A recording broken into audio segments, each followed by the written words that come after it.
Bir bor ekan, bir yo'q ekan. Qadim zamonda bir qishloqda kichkintoy qizaloq yashar ekan. U do'stlarini yonga boraman deb yo'lni yo'qotib qo'yibdi. Qarasa, o'rmonning ichida bir chiroyli uycha ko'rinibdi. Uyga kirsa, ichkari toza va go'zal, lekin hech kim yo'q ekan.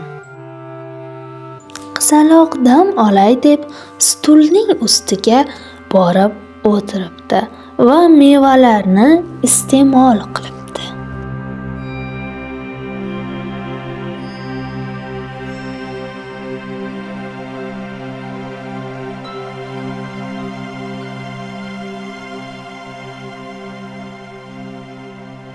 So'ng qizaloq stulning ustiga uxlab qolibdi.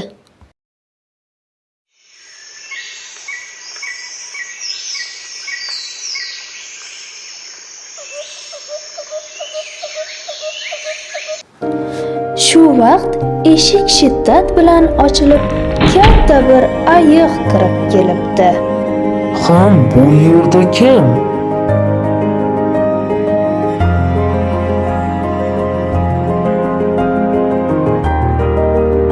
Salom, mening ismim Masha. Yo'lni yo'qotib qo'ydim. Ha, endi sen men bilan yashaysan. Qo'rqma, men seni yemayman. Faqat uyni tozalaysan va ovqat qilasan. Men sen uchun pechene pishirib beraman. Sen bobom va buvimga yetkazib ber. Ayiq stulning ustiga uxlab qoladi. Masha oshxona tomon yo'l oladi.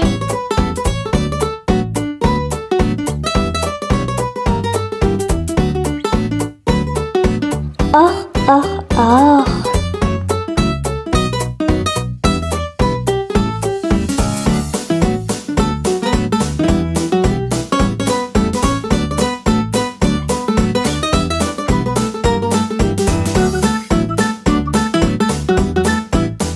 Mana, men sen uchun pechene pishirdim. Ol, tatib ko'r.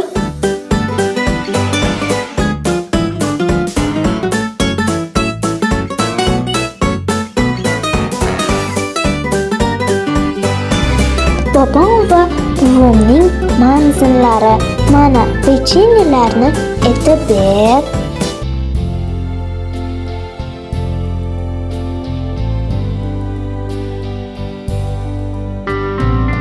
Va nihoyat uyimga ketaman.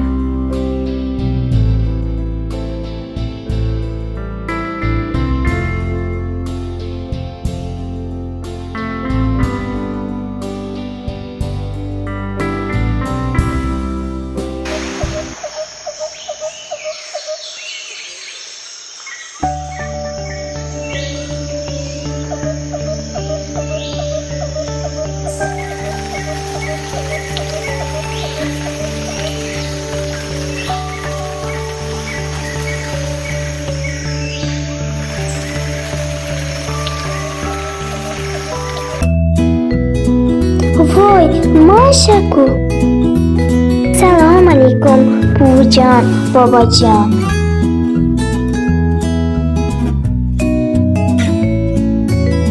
Shu bilan ertagimiz o'z nihoyasiga yetdi.